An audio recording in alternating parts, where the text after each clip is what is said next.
Hey everyone, welcome back to another episode of the Easy Conversations podcast, a podcast about having easy conversations where we discuss mental health, adversity, spirituality, and societal issues.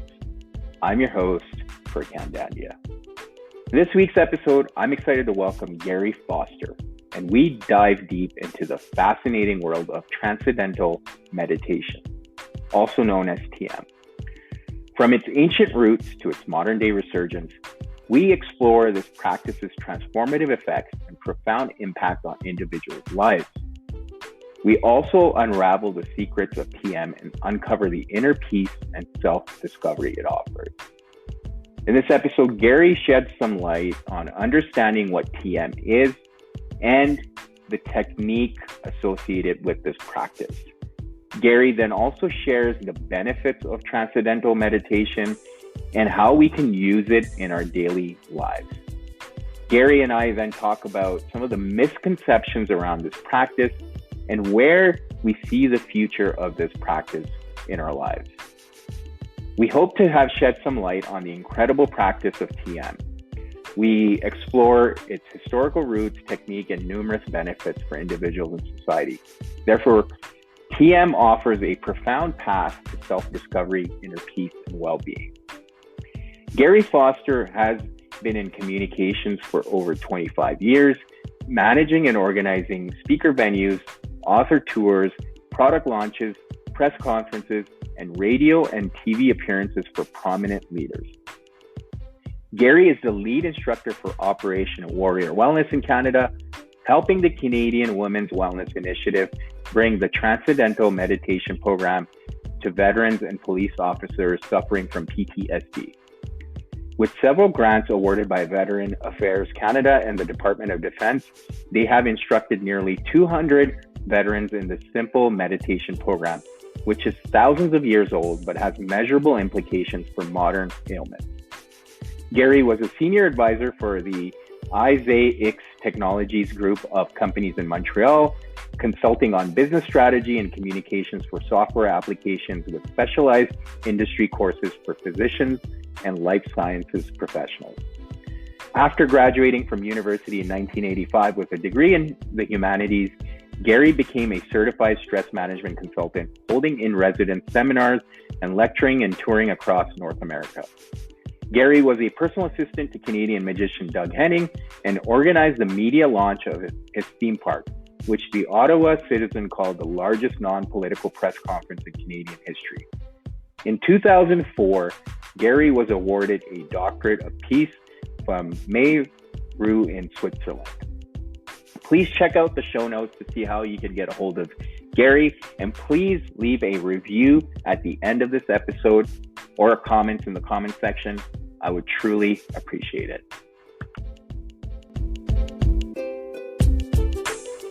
All right, Garry, welcome to the Easy Conversations podcast. Thank you for joining me today. I'm really excited about the conversation we're going to have, and I'm super grateful that you're taking the time to have this conversation with me.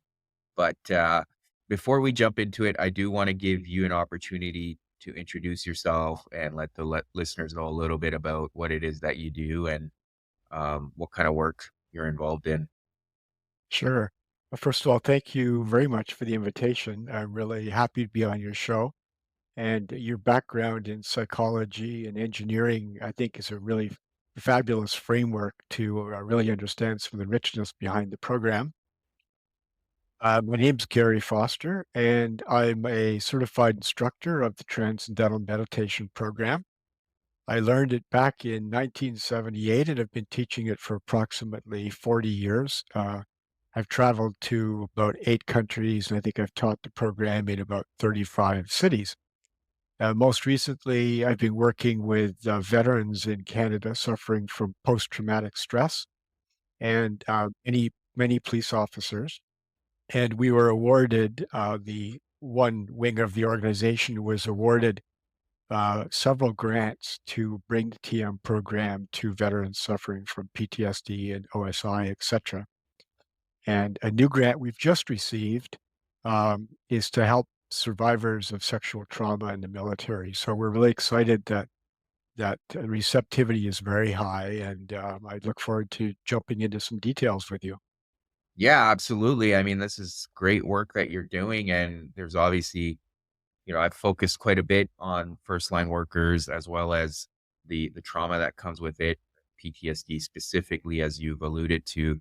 But I guess just to kind of give us an idea of the meditation practice, what's Sure. transcendental meditation and what does that Okay. look? Yeah, great. Let's lay the foundation then. It's actually easier to do than it is to say. A lot of people stumble over the word transcendental. Meditation is thought. Transcendental means to go beyond thought, and I'll explain that in just a moment. But it's a very ancient practice, goes back to the Vedic civilization of ancient India up in the Himalayas. Mhm. So it's many thousands of years old, but it has a real um, salient application to today's modern ailments. Right. It's a technique you practice with your eyes closed for 20 minutes twice a day. It's been taught around the world for about 60 years in very structured training programs. And we've taught youngsters TM under the age of 10. They do a little different technique, but from 10, and I've taught people in their 90s.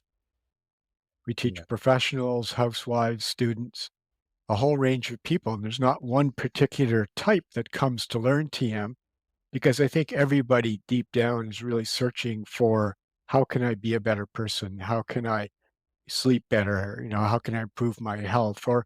Or what's my connection to nature and surroundings? People feel disconnected, particularly after the pandemic when we were all so isolated, which is really contrary to mankind, which, we're born into families and we have our social groups and our hobbies and we like to connect and we thrive when we connect.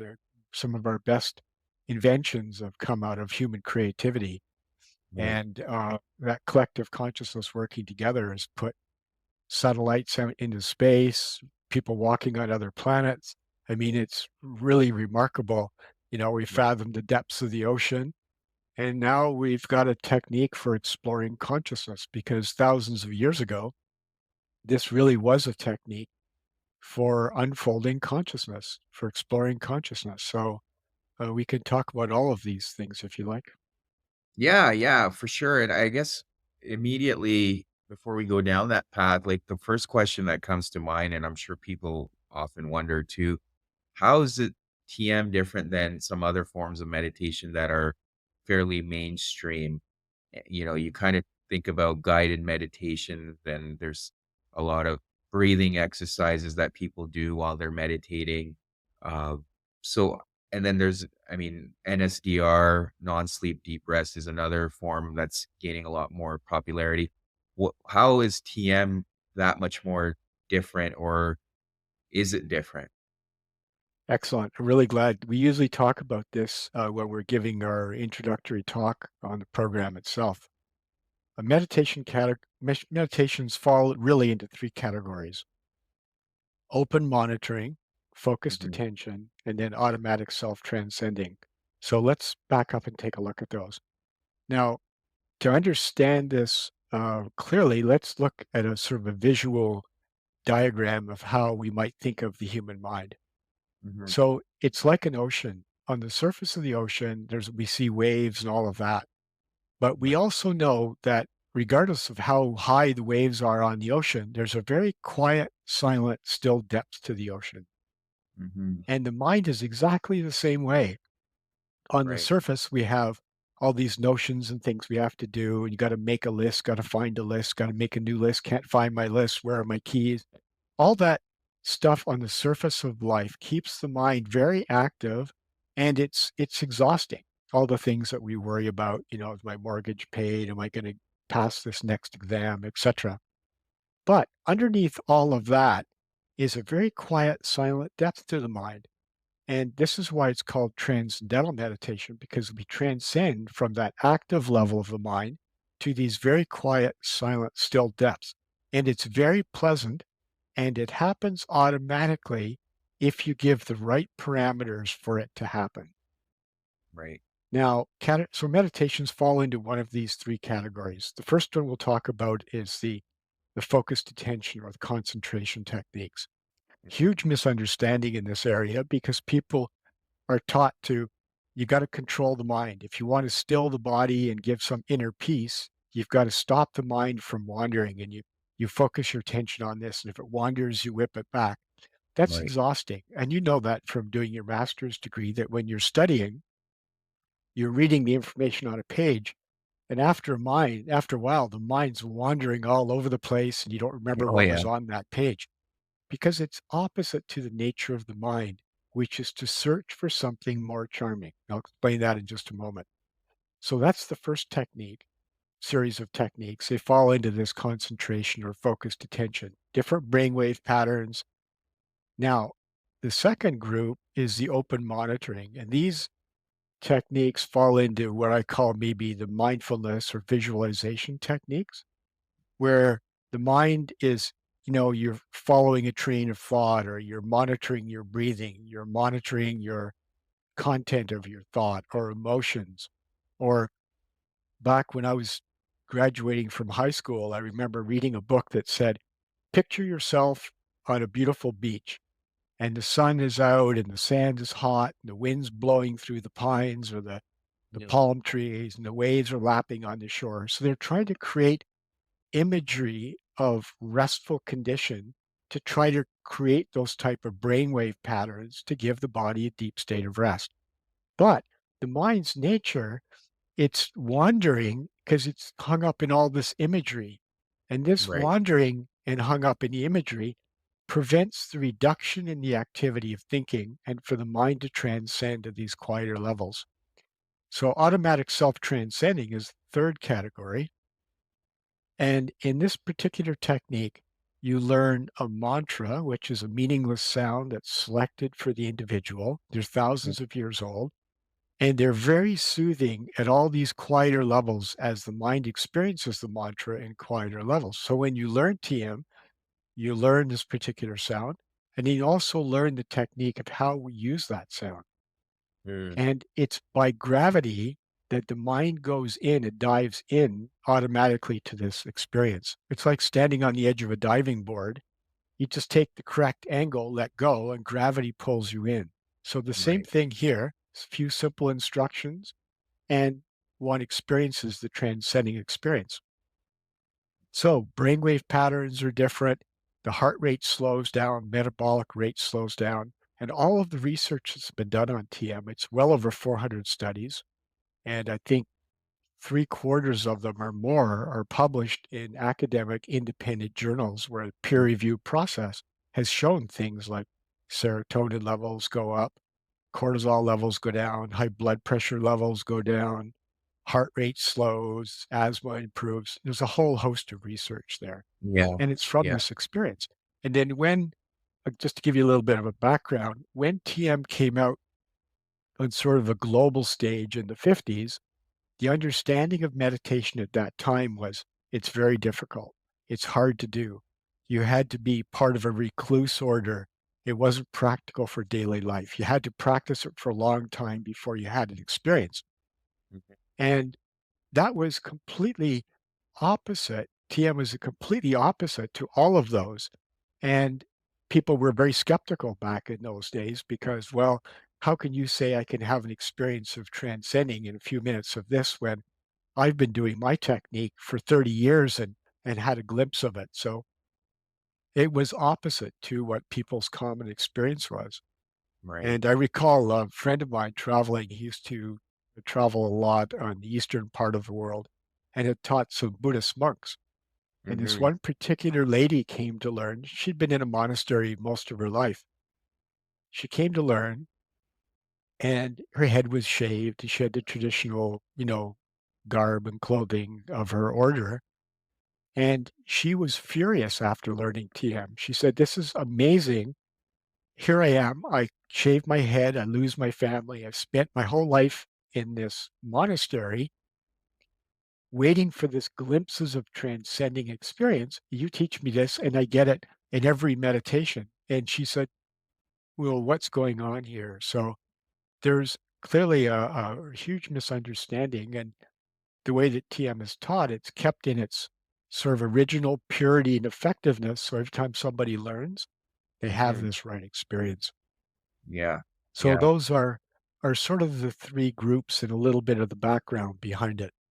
Sure. Yeah. No, and I appreciate that. Thank you for walking us through that. And one of the things I'm curious about, because you were talking about the imagery, and there's been a lot of talk about imagery with athletes, for example. They kind of sit there and they have this image of them performing something, depending on the sport.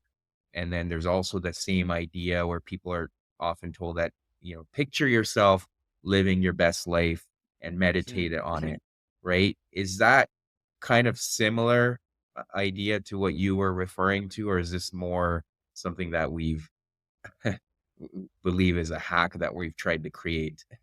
Yeah, no, I think there's value to that. Absolutely. Often I have other hats I wear when I work, and I often go through the whole process of doing or performing a particular task or a job. And I think there's some value to that. So that's sort of that secondary Mhm. category, the open monitoring, right? So the visualization techniques, a lot of the breathing techniques are like that. And I think there's value to that. There's no question. And there's some research shown that there's a restful experience and athletes feel they can perform at a higher level afterwards. But this is very different because what we're doing here is we're transcending to what we call the source of thought, that really deep inner silent level. And it's that is the basis of all of our creativity and energy and intelligence. And that is what brings out the benefits from TM. And it's like a reset button. It really balances the physiology. If a doctor says to you, hey, take 2 aspirins, call me in the morning. Well, what he's saying is, hey, go home and get some rest. Let's see how you feel tomorrow because they know those natural healing mechanisms in the body often will be triggered if we give it chance to get a level of rest. But the early research shows that TM gives a level of rest that's deeper than sleep in just a few minutes. And so it's this deeper level of rest that dissolves the stress in the physiology, allows it to come back into more of a balanced style of functioning. And then those self-regulatory mechanisms, repair mechanisms in the body do their job. And then we feel happier afterwards. And it's noticeable. I mean, I've been doing this since 1978, and every time I get out of my chair, just a different guy than the guy that sits in the chair at 5 o'clock in the afternoon after dealing with people on the highways or what have you. We all get Right. stress and strain, and it Yeah. just keeps on ticking, just doesn't stop. The benefits Sure. just keep coming. Yeah, yeah, and you talked about the whole idea of tapping into this source, and I've listened to a lot of Rick Rubin interviews recently, and he talks about, the source, which, I often try to, or at least I interpret it as what you alluded to earlier, this consciousness, right? You're tapping into Mhm. that. Perhaps it's the collective consciousness, but is that the whole idea there when you're talking about source, the creativity that we Yeah. experience through this form of meditation?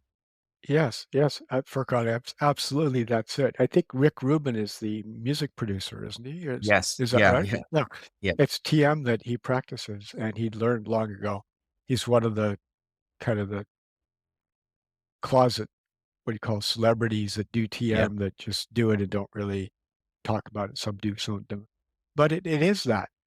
Often we think of the concept of consciousness as being a byproduct of the brain, and that's true in some sense. Uh, if you walk into someone's home, it feels different than your home. My Mhm. wife and I used to travel and teach a lot, and when we lived in Holland, it would be very different when I'd step over the border into Germany or go to Belgium. You feel the collective consciousness. It's just different laws of nature, the food, the diet, their mannerisms and habits and traditions and culture. It's all different. So that's a byproduct of the collective consciousness of the people in that area. But Mhm. consciousness is primary and it's it exists before the manifestation of the body, so to speak. It's that collective field of intelligence in nature, which physics calls the unified field, the underlying all the diversity and everything we see in life is an underlying intelligence in nature. And um, without getting too far down into the physics, there's, classical physics is all the changing phenomenon we see in the world, like atoms colliding, etc.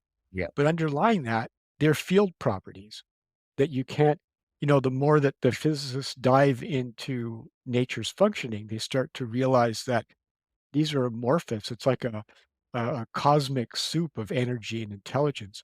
And Right. when you tap into that with transcendental meditation, when the mind transcends, that nature and human nature at that deepest level are one and the same. Mm, And so when someone's transcending, it's like you imprint that field of intelligence or consciousness into your own physiology, and that's what brings about the balance and the change.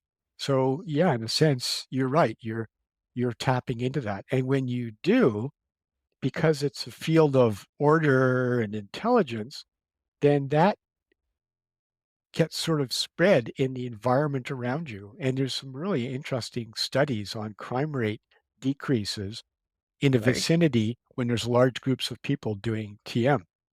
And Hmm. they're published studies, and we can go into that too if you wanted to. But um, even, I was a literature major in my undergraduate years in school, Yeah. and Wordsworth, Blake, Shelley, they all had really clear experiences of transcending, and that's where their great writing and insights and poetry came from, Shakespeare, etc. But they didn't have a technique. They didn't have a way of accessing it daily. And so they would get glimpses of it. Wordsworth used to call them, I think, spots of time when, everything would just appear and feel completely in order, and he would feel his place in the cosmos.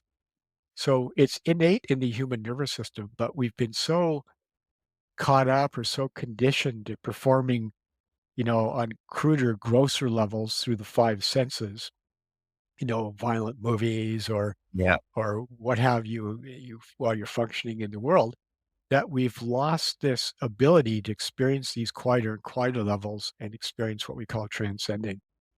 Right. Yeah. Yeah. And I mean, when you were sharing all that, what came to my mind too is often what I've experienced is often like a net energy field, and you kind of experience that with people as well, Mhm. where certain people's energies may not be conducive for your own creativity or just your own positivity. And I've definitely experienced that myself, which is, I don't know, I find that all very interesting, when you Mhm. kind of talk about all this stuff, right? So very cool. And I guess kind of let perhaps going into the details now into of TM, if there's stuff that you want to explore further, like I want to understand a bit more because we haven't really gone down that route yet. Mhm. Well, it's a simple technique that you do sitting in a chair with your eyes closed. It's practiced 20 minutes twice a day, usually sometime in the morning and then sometime in the afternoon before your dinner, before late evening. We tell people not to practice it just before bed because you can get more energy from it. You might not be able to sleep. And on the other hand, we teach a lot of police officers and doctors and people on shift work. And, we just explained it, fit it in when you can. Hmm. If you can, grab a closet somewhere in your office or somewhere where you can sit quietly and do your TM. So very practical. When I travel, if it's 5 o'clock in the afternoon and I'm at a crazy airport waiting for a flight, I can close my eyes in that noisy environment, and people do it there. You can do it on a passenger of a car, on a bus or train, or on the airplane. So it's very portable, and you don't need sort of equipment. You don't. It's not a guided meditation, so you don't need to be hooked up to watching a monitor or having an app on your phone. You're listening to somebody. Right. So it makes people very self-sufficient, and I think this is probably why the military likes it, because they really want to give their veterans a tool that they can do for themselves, something they can take home and continue to practice. And, there's about, I think it's over 10 million people have learned TM over the 60 years. And I have many friends because I used to travel and teach a lot. I mean, I'm talking thousands of friends who've been doing this for 20, 30, 40 years. And Mhm. you just wouldn't keep doing that technique if you weren't getting something from it. It's not like a fad that one day I like to listen to Mozart and a little later I want to listen to U2. It's not those things that they just stays with you. It's just a charming experience and it keeps pulling you back to it. Right. And coming back to this whole idea of busyness, like you said, you could do it in a busy airport. One of the things I find fascinating too is, well, and probably detrimental in the same sentence, but is the busyness we've created in our lives, right? And there's this constant overflow of stimulation all around us, uh, whether it's work and just being in this busy city, our phones, all kinds of stuff coming at us at the same time. So, how are you able to, especially in an airport where there's so much chaos, able to disconnect From and all get that. into that? Yeah. Yeah, very good point, actually. It reminds me of, I'll just tell you a quick little story. I taught a First Nations elder, and he found it was quite similar to some of his ancient knowledge from his own tradition. And he said, what I like about this is it gives a rest to my mind and my body. And he said, I'm really concerned because he's looking out at the youth and they've got earbuds in. And he said, all the time they're being bombarded by more stimulation on top of everything you've just explained. Yeah. And when that's happening all the time, you don't have chance to really sit and think about yourself or what do I think about this? What do I think about that? You don't really give a any break to those internal mechanisms, the brain or the heart or anything like that. So because TM is very charming practice to do it, and because thinking at these quieter and quieter levels is very natural for the mind to go there, given the right parameter in the technique, your attention will be automatically drawn inside, just like the diver on the diving board who's pulled in by gravity. And so it's not like we have to push out all of these things around us, all these noise. It's nice to meditate in the quiet of my own living room. I prefer that than the busy airport, but I prefer to feel the rest and the happiness I feel after doing TM rather than skipping it in the afternoon at the crazy airport. Hmm. So it's just natural that the mind will search for something more charming and it'll be pulled inside when you practice the technique. And one of the stories I recalled somebody once mentioning was if you were outside a castle and you saw a king wandering around on his balcony, you might think, well, it must be the king's nature to wander.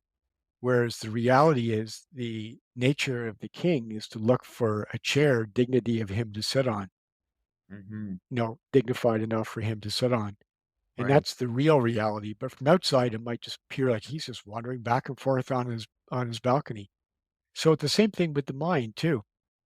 The mind will go and sit and have that silent experience when it can find a way to get there. It's like the eyes can perceive the world around us, but they can't see themselves. So you hold up a mirror and then that's the technique and the eyes then can see themselves. And so the same thing with the mind settles down to that experience when you've got the technique and the procedure of how to have that happen.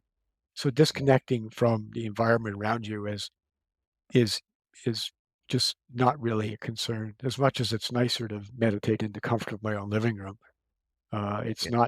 not a hindrance at all. Right. And then there's the focus on closing your eyes because there's other forms of meditation, perhaps even focused meditation, where it's recommended or sometimes encouraged to keep your eyes open and focus on Mhm. one spot. Why is it different in this case? Yeah. This is, that's a quite an older practice. The other one that's very similar to that is people used to turn the lights off in their home, light a candle, and you'd focus on the candle. Mhm. And if the mind wandered, you'd bring it back to that spot, you'd focus on it. And you're trying to prevent the mind from wandering to create the stillness. But the mind's like a tree full of monkeys. It wants to move. It Yeah. wants to express. We like to create. And having the eyes open, then the brainwave patterns are different. And then the mind starts perceiving, this is on my wall, and oh, there's my homework. I've got to get back to that, and I've got to write those letters. I got to mail these letters. All Hmm. of that is sort of a distraction. And brainwave patterns show that the mind's being engaged in extra stimulatory information outside. So Right. by closing the eyes, you're already reducing a significant amount of input through the optical system on the brain. So that's one of the first things that you do when you're practicing. You have to close your eyes first.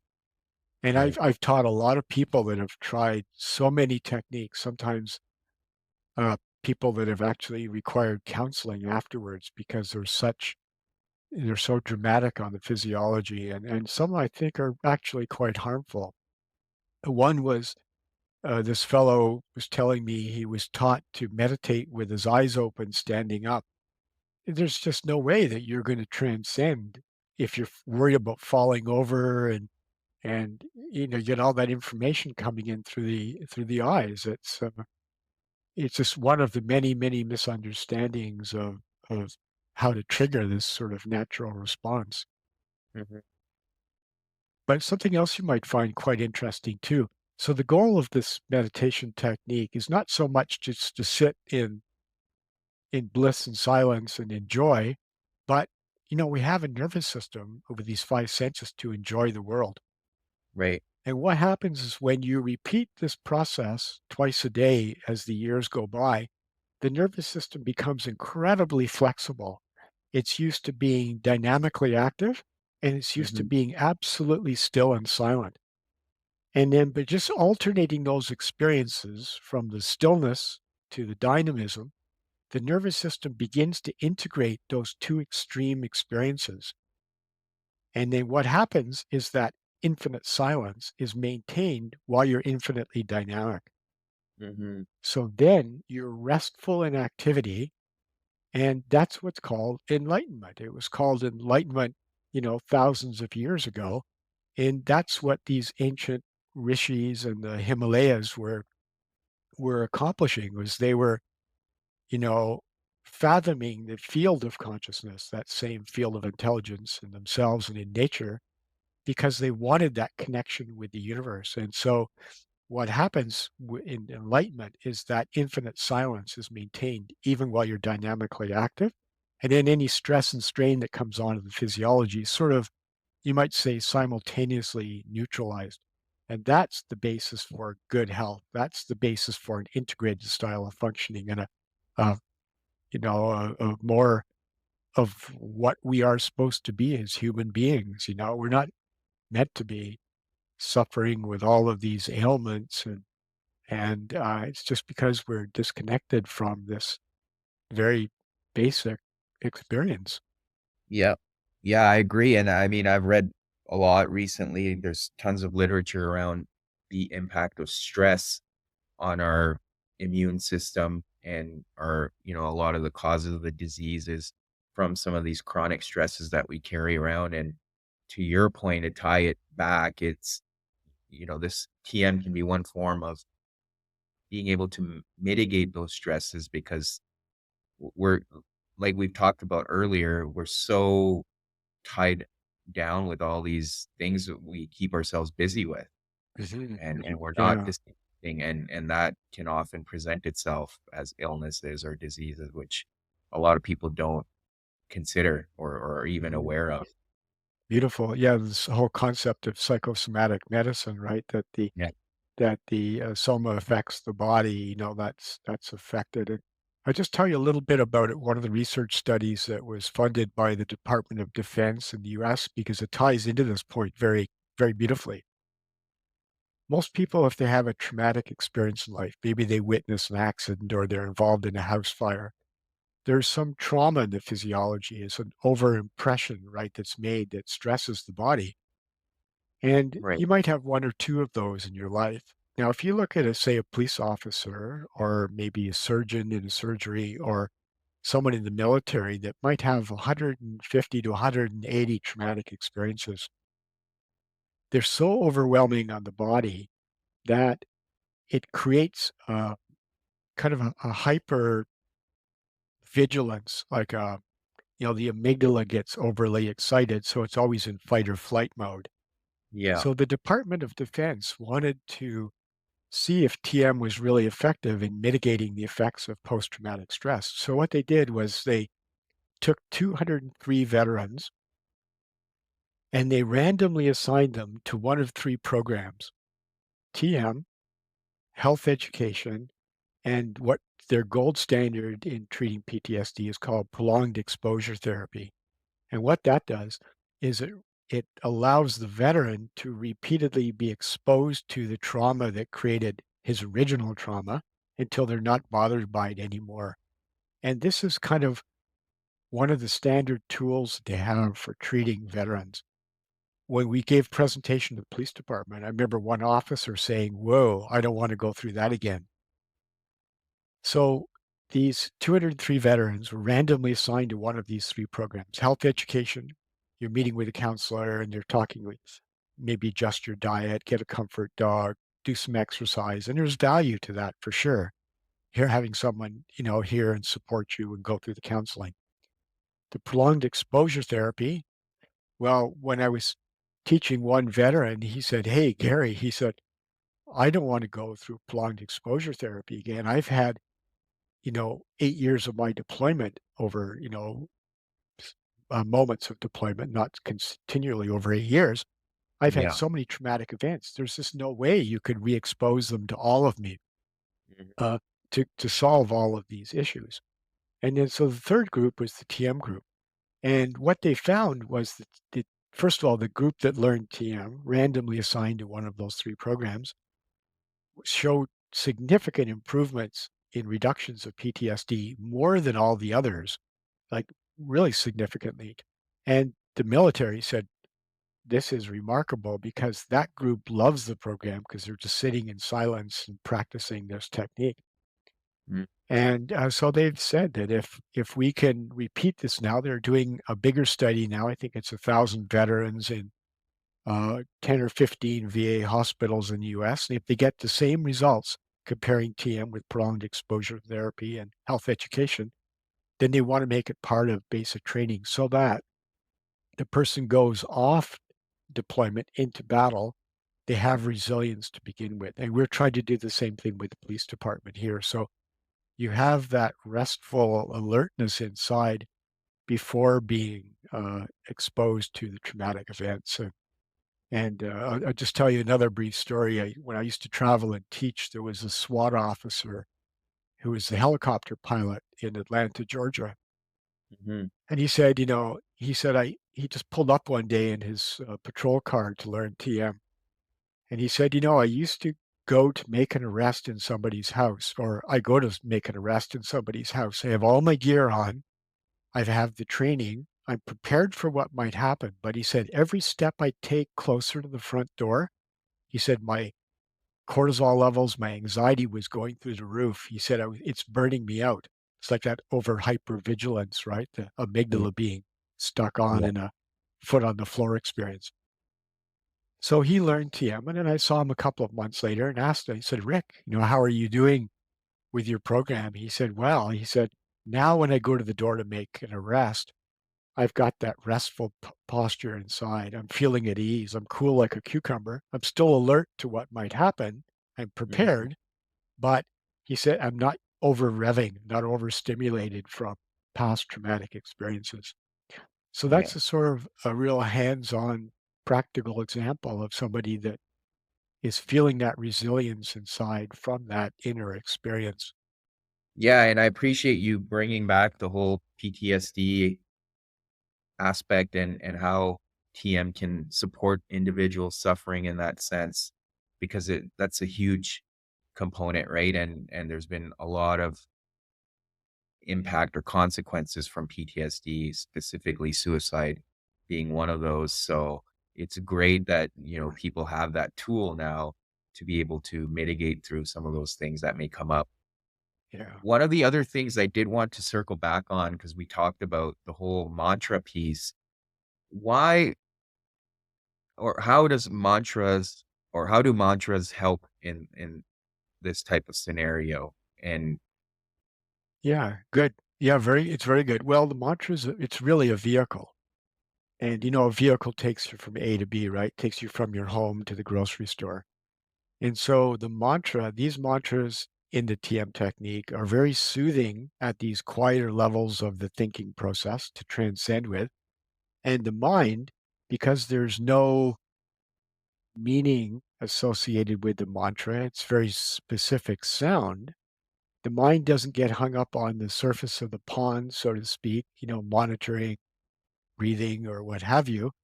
And because the nature of the mind is to look for something that's more charming, it mm, automatically experiences the mantra in these quieter levels. So the mantra is really a vehicle for this inward dive in the mind. And it's the nature of the mind to look for what's more charming. If you and I were to sitting here now and said, "Hey, let's go to a movie afterwards," we could jump on Google or get the newspaper out, and we would automatically start to look for that movie that appeals to us, that's more charming. Or right, driving down the highway, if you're driving up to Edmonton and the sun's setting over the mountains, your attention just shifts over when you're driving. Go, wow, look at that beautiful red sky, or look at that beautiful, calm, clear lake. It's looking all the time for something more charming. And right, what it doesn't know, it's kind of a cosmic joke in a way, is that the source of its happiness is within itself. And so you mm, just need that technique, that mantra, that vehicle to allow it to dive in and have that experience. mm, There's an example of, I think it was, might have been Blake. No, it was Keats, called "Ode to a Nightingale." And he was walking through a forest in England, and a nightingale made a particular sound, and he had the transcending experience. And he thought, wow, this is amazing. I got to capture that bird. And so his whole poem is about him chasing this bird to try to bring it back to his home so it could create that experience for him. So that's a mm. kind of an interesting example from, a couple of 100 years ago, or whatever the dates were. I don't recall Yeah, exactly, but yeah. No, I appreciate that. And another question I have is because there's, there, for a lot of people that practice religion, they use prayer mhm. for their reprieve or just to focus. How is that different than TM? Like, have you come across any research or in terms of the work you've done that answer that question? Yeah. Yeah, it's a good question. People often think that, well, it's a meditation technique, so is there a religious component to it? Mhm. And there isn't. We've taught rabbis and ministers and Trappist monks and people from all walks of life and religions, and they practice TM as a form of really preparation to enjoy themselves more, whether it's their religion or their job or hobbies or what have you. So there's no sort of conflict with a religion. Um, I think ultimately the knowledge of transcending is really at the core of many of the religions, but I think it may be that it's been lost. I'm not an expert in this area, and I Yeah. wouldn't put myself forth to be that. But I think that knowledge is hidden in there because it's universal. It doesn't depend on a particular tradition or culture or religion. And, religions, there's some truths in a lot of these religions. Unfortunately, some of them have been, uh, you know, misguided or used Yeah. in the wrong sense. But ultimately, there's some wisdom in there, and I think hidden deep within all of them, there's probably technique for transcending. I think, and then Mhm. ultimately, in the end, you'll end up with the same technique. You know, Yeah. it's just Well, there's many ways to get to Rome. I could jump on a plane, I could take a bike, I could ride in a car, but the nice thing about TM is it's very quick and direct, a really smooth, comfortable ride on the journey. Yeah, yeah, and the reason why I asked, to your point, there is a lot of overlap. So, to your point, yeah, there's many ways to get there, and TM's just one of those, and that's great. Um, Gary, is there anything else that you feel is relevant? I know there's so much to cover, and I don't know if I've asked everything that there's. I'm sure I've missed a lot of things, but yeah, is there anything relevant that you feel that listeners can benefit from that perhaps we haven't brought forward yet? Yeah, I'd say, you know, do your homework, do your due diligence if you're looking for a meditation practice. When I learned back in '78, there was 100 studies on TM, and I liked science. I don't have a strong science background, but I really like it. I'm very familiar with a lot of the research, Mhm. and that gave me a lot of confidence in the practice. And so do your homework and see if the techniques hold up. You know, find one that you're comfortable with, and you can go online. In Canada, it's ca.tm.org, and look at some of the research, look at some of the testimonials, and then attend an introductory talk. Or we're giving a lot of them on Zoom. You don't have to have a teacher in your area, but we have offices and instructors in basically in every major city of the world. And there's a great track record there. It's nice to know that it's not something that somebody dreamt up in a California hot tub party, but there's a really ancient tradition behind this, Of and course. it's really stood the test of time. And I think, people, if we live in a scientific age, and I've seen the National Institutes of Health award, I think it's over $30 million over the last 30 years for cardiovascular and hypertension research. But, find those things that work for you. You really, we need to disconnect and give rest to the system. And whether you're going to be running or swimming, or you like to performing arts, or you like to read, but really take those times to disconnect and rebalance yourself. Get out in nature and walk. And this is, this is healthy Mhm. because, if you're watching the news all the time, you see the effect. Turn off the news for a while and notice the effect that has on you. I remember Yeah. getting up one morning and going to work, and it was absolutely gorgeous day. I didn't feel like I had a care in the world. And then I put the radio on, and in 5 minutes, I was just, you're jittery from, it feels like everything's imploding, particularly during the pandemic. So yeah, take time to give yourself a break from the busyness of life and investigate something like this. It's highly pleasant technique, and anybody can practice it and learn it. Yeah, yeah, no, for sure. I appreciate all that, Gary. And I guess one of the other questions I had for you, considering how long you've been doing this for, what got you into TM? What was your kind of initial point of getting? Yeah, yeah. I've often thought about that, and there are a few signposts along the way that I needed to do something else. I Hmm. needed to change what I was doing if I wanted to be a better person. Uh, I remember I used to have a job right after high school where I was behind a sales counter, and I was seeing people come in all day long, and it was very busy wholesale and retail business. And I was noticing that people were coming in. Some were very funny, some have incredible memory, some had incredible intellect, some were very angry. And I was seeing this whole collage of different personalities. And I thought, well, how come they're really happy and those guys are sad? And I thought, there's got to be something, that can unfold or unlock that potential. And something Right. happened at the job site and in that wholesale business. And I heard somebody talking about me behind my back. And I just thought, wow, I've become that stressed person that I don't like to see in other people. Mhm. So that was a message. I suddenly realized I've got to do something. And at that point, I had met a family that was all doing TM, Mm.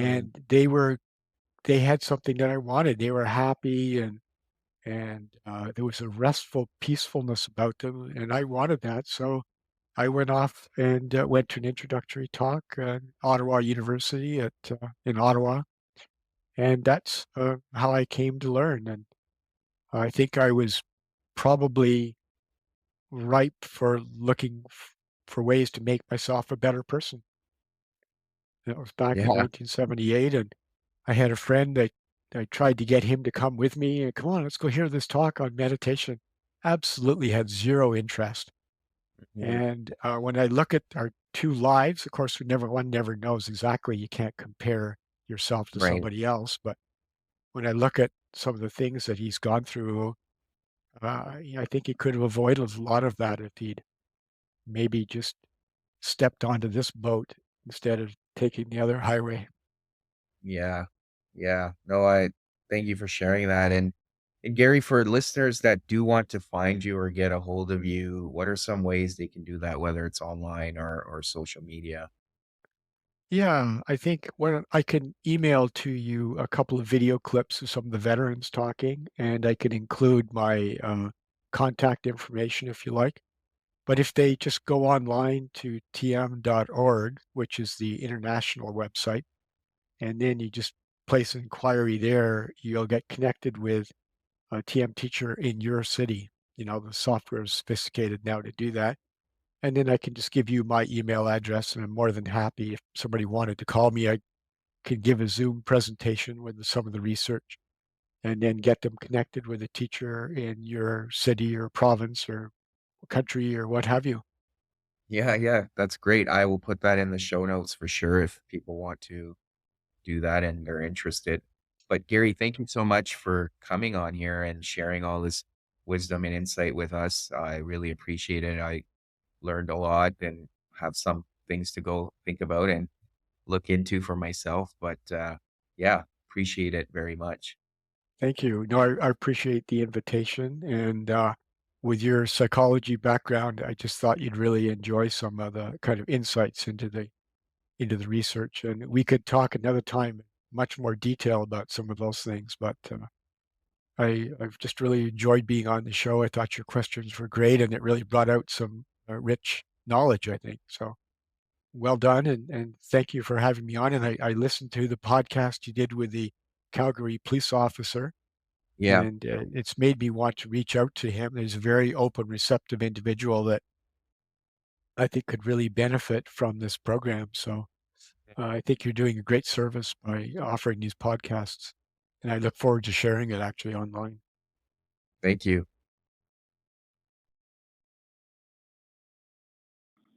Thank you for checking out this episode with Garry. As always, please leave a review or a comment in the comment section. I love hearing from you. Or subscribe to the podcast on Apple or Spotify. That's the best way to support this podcast. And until next week.